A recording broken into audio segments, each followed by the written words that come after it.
general, ju për të rikthyer tek komunikimi me komandantët e zonave atë periudhë, kam bërë buj intervistat tuaja për raportin për komunikimit me Nasim Haradinajn, por edhe të tjerët.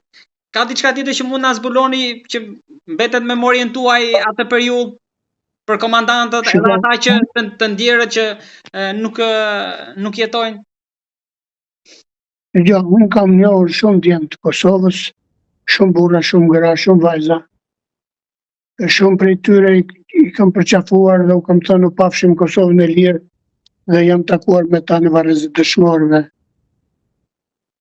Unë kam pas një komunikim intensiv me luftarët e ushtrisë shqiptare të Kosovës, në shtabin e përgjithshëm, me komandantët. Sepse unë isha aty ke porta dhe detyrimisht do të kisha komunikim intensiv. Pastaj unë kam pas bërë në atë kohë dhe e kam edhe sot atë ide, pas bërë një betim si luftëtar i ushtrisë shqiptare të Kosovës. Dhe i kam qëndruar besnik betimit tim, jam përpjek të kry detyrën edhe si komandanti i divizionit të ushtrisë shqiptare, po edhe si luftëtar i ushtrisë shqiptare të Kosovës. Kam qenë në dy pozicione dhe jam i lumtur që e kam kryer mirë dhe i kam njohur mirë ata njerëz. Dhe duhet të ishim në këtë mënyrë komunikimi për arsye se për mua kufiri në kushtet e krijuara, kufiri me Jugosllavinë nuk ishte në kufiri midis Kosovës dhe Shqipërisë, po ishte midis Kosovës dhe Serbisë. Prandaj, duke imagjinuar kështu, unë në atë kohë kam menduar dhe vepruar. Duke patur parasysh që skalionin e parë të luftës e kam atje në Kosovë. A divizioni i Kukësit është skalioni i dytë i asaj lufte. Domethënë, për mua s'ka pas një ndarje, divizioni i Kukësit dhe ushtria shqiptare e Kosovës. Ata kanë qenë një. Kush më akuzon se kam gabuar për këtë, ka krejtësisht gabim. Po të mos kisha vepruar kështu, unë do ta kisha sabotuar luftën në Kosovë dhe do ta kisha thithur luftën e Serbisë në Shqipëri. Kurse duke e kthyer divizionin në skalion të dytë të ushtrisë shqiptare të Kosovës, ne në mënyrë të paligjëruar, në mënyrë të padeklaruar, në mënyrë të padokumentuar,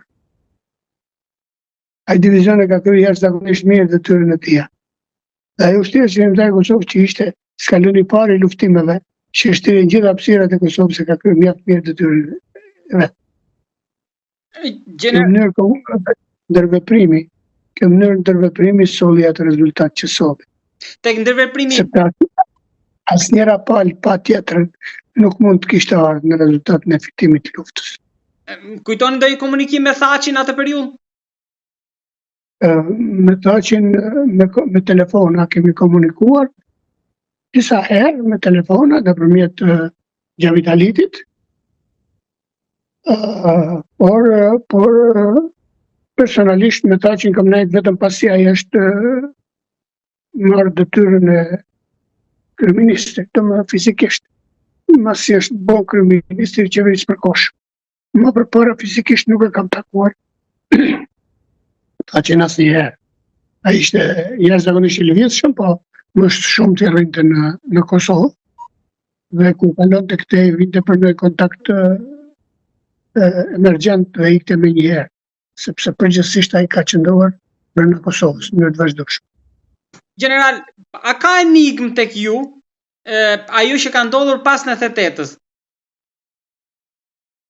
Çfarë ka ndodhur? Po, tek 99-s, tek periudha që mbaroi lufta, edhe për atë që sot akuzohen kupola pra në Hag. Ka ju çfarë interpretimi jepni asaj? Shiko, problemi është që unë kam shkruar një libër që titullohet Ushtria Shqiptare e Kosovës përballë shpifjeve. Dhe aty unë kam dokumentu që raporti Dick Martit për herë të parë është shkruar dhe botuar si libër në vitin 2003 në Beograd. Aty u gatua. Nga institucionet shtetërore të Beograd. Dhe titulli i librit është në skëterën kosovare. Aty janë ndërtuar të gjitha shpifjet e mundshme kundër ushtrisë qeveritare të Kosovës, të cilat pastaj u renditën në atë raportin e famshëm të Dick Mart. Dhe në raportin e Dick Martit, që qoj deri tek ngritja e kësaj gjykatës speciale, prioritet ishte trafikimi i organeve njerëzore.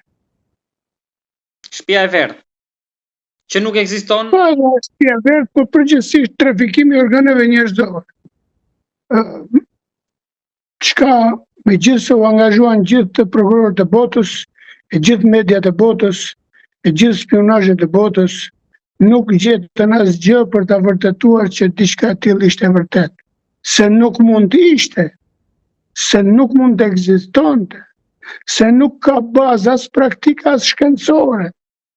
Ndaj ra direkt. Por kjo u pa se u bë thjesht për bujë, se ata që e kanë shkruar atë raportin atje në Beograd e kanë ditur mirë që kjo nuk ka përqendruar, por thjesht për të bërë bujë dhe për të ardhur deri në këtë ditën e sotme.